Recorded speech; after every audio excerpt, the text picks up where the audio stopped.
Hello guys, in the last video we have seen why return type is required for the main method.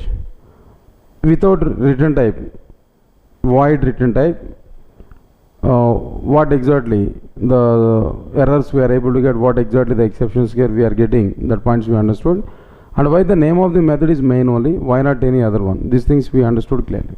Now in this video we are going to see what exactly the requirement of the parameter to the main method. Now our another question is which one? What is the requirement to provide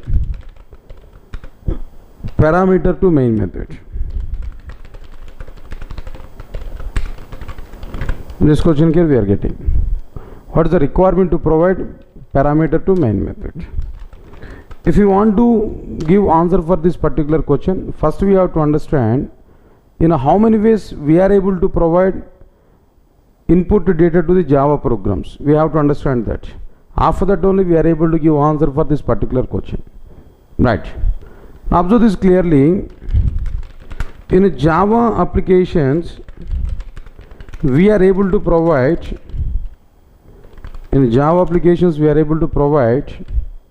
output, that means input data. We are able to provide input data in three ways. In Java application, three types of input data we are able to provide for our Java applications. What exactly the three types of input data to the Java applications? If you observe this point, answer is very clear. The very first one is which one there? No, static input, and the second one is which one there? Dynamic input, and the third one is which one? Command line input. Command line input, or maybe we may call it as which one there? Command line argument.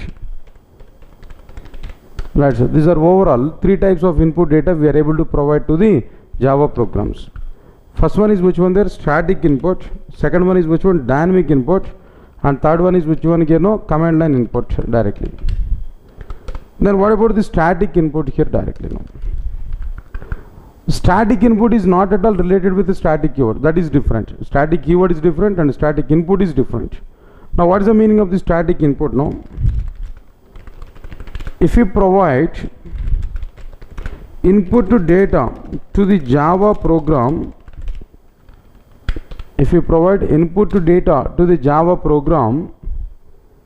at the time of writing Java program, at the time of writing Java application, then that input to data is called as static input. Simple. At the time of writing program, if we declare some input data, if we provide some input data, then that input data is called as which one? Static input. This is the basic awareness on which one, you know, static input here. We can understand it. Now what will be the example for the static input here? Just example code here I want to provide here. Let's say for example, this is about which one there? Add.java, or maybe just I want to go for which one there? Some test.java here I want to take now. Now inside this, what I will do there? I'll take for example class. Inside this class here I'll declare int I is equal to 10, int j is equal to 20. Then after that void add method is available. Inside this add method, system.out.println of I plus j, like this.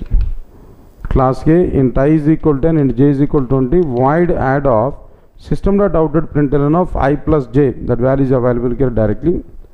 Okay, that's fine. Next one is class test. Now inside this class test here we are able to provide public static void main string array args.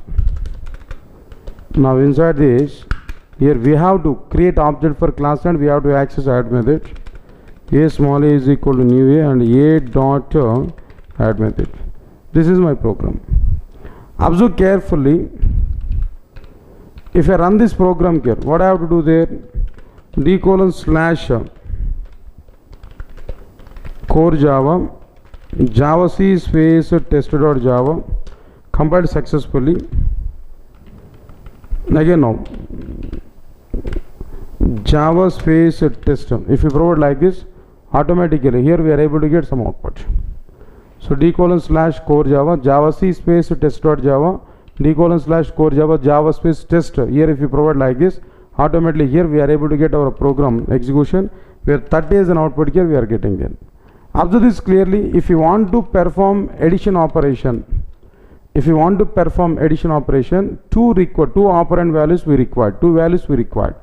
The required two values I provided at the time of writing Java program. While writing Java program, we provided the two values, I value and j value, both I provided at the time of writing Java program. So because of this reason, this type of input data is called as which one? Static input data. Static input data. At the time of writing Java program itself, if we provide any data, then it is called as static input data. In our Java program, directly we can use it. That's it. This is the meaning of which one? Static input. Now coming to the dynamic input. What is the meaning of this dynamic input actually? What exactly the meaning of this dynamic input here? Answer is very clear. If we provide input to data to the Java applications at the time of executing Java application.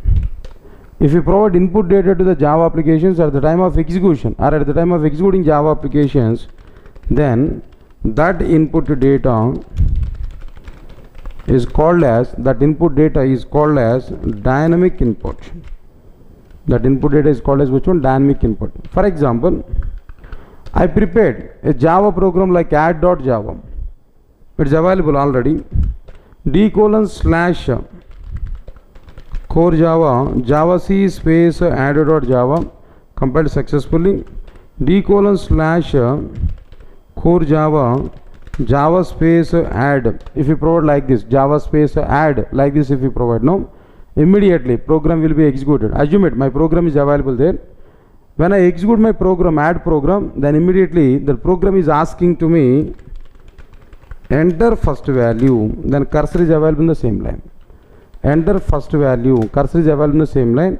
Now enter 10 is the first value, that's fine. Second one, immediately when I click on enter button, by entering this 10 value, immediately enter second value. Enter second value. Now here I entered 20 as a value. Now enter first value 10, enter second value 20. I entered first and second 10 and 20 values here I attended. When I entered 20 value, when I click on enter button, then immediately here we are getting which one they know.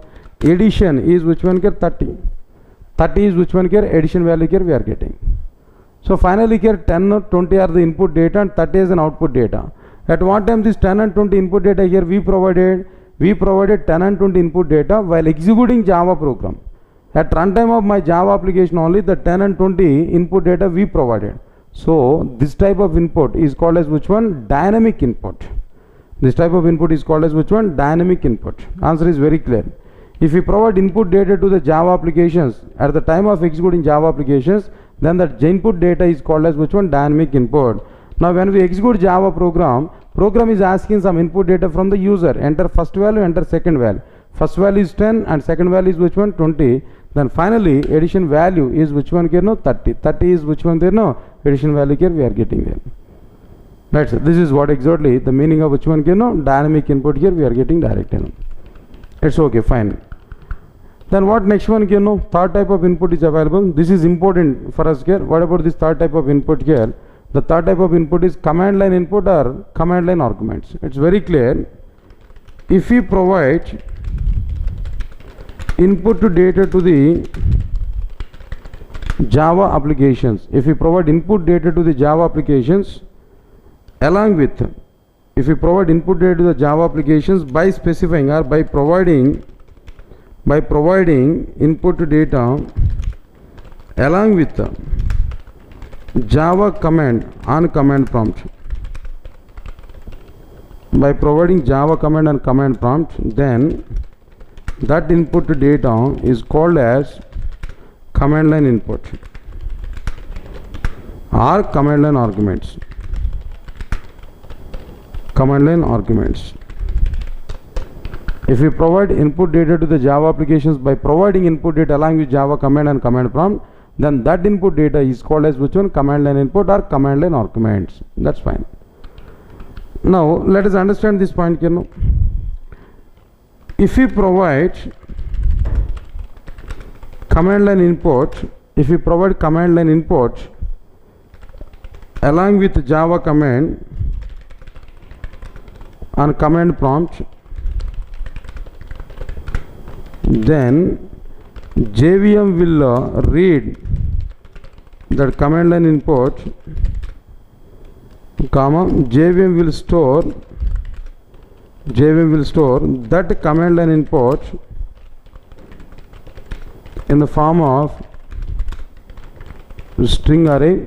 JVM will store that command line input in the form of which one? String array. Okay, and JVM will pass that string array. JVM will pass that string array as a parameter to main method at the time of accessing main method. That's it. This point is very important point. If you provide command line input along with Java command on command prompt, then JVM will rise, then JVM will read that command line input, JVM will store that command line input in the form of which one? Their string array, and JVM will pass that string array as parameter to main method at the time of accessing main method. Just observe this clearly, what I am trying to do now. For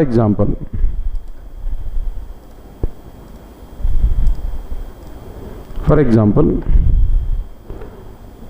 here I prepared Java program. Class add, for example. Inside this here we are providing which one? There public static void main,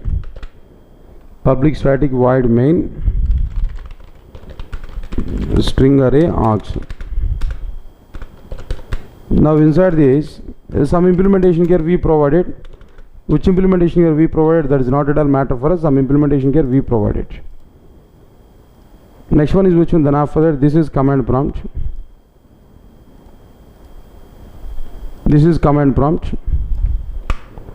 Inside this command prompt,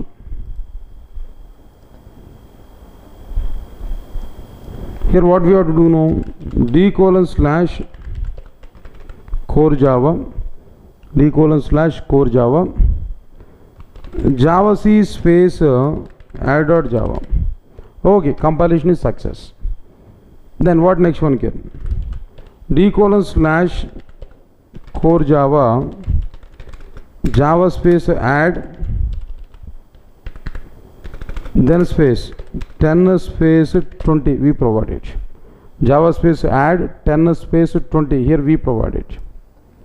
Okay, fine. When we click on enter button, then what will happen? JVM will read this command line input at the time of reading. Add is a main class name 10 or 20.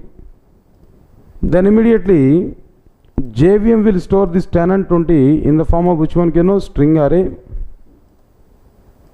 This is string array. Now here how many values we provided here? 2 values here we provided there. What are the 2 values here we are going to get here? First one is which one? 10, and the second one is which one? 20. Now these 2 values are existed here. These 2 values here stored in the form of the string array. Then after that, at the time of calling this main method by using class name, automatically these 2 values are passed as parameter to which one? Then a main method. Now args reference variable is able to represent which one? This particular string array. This string array contains which one? You know, command line argument.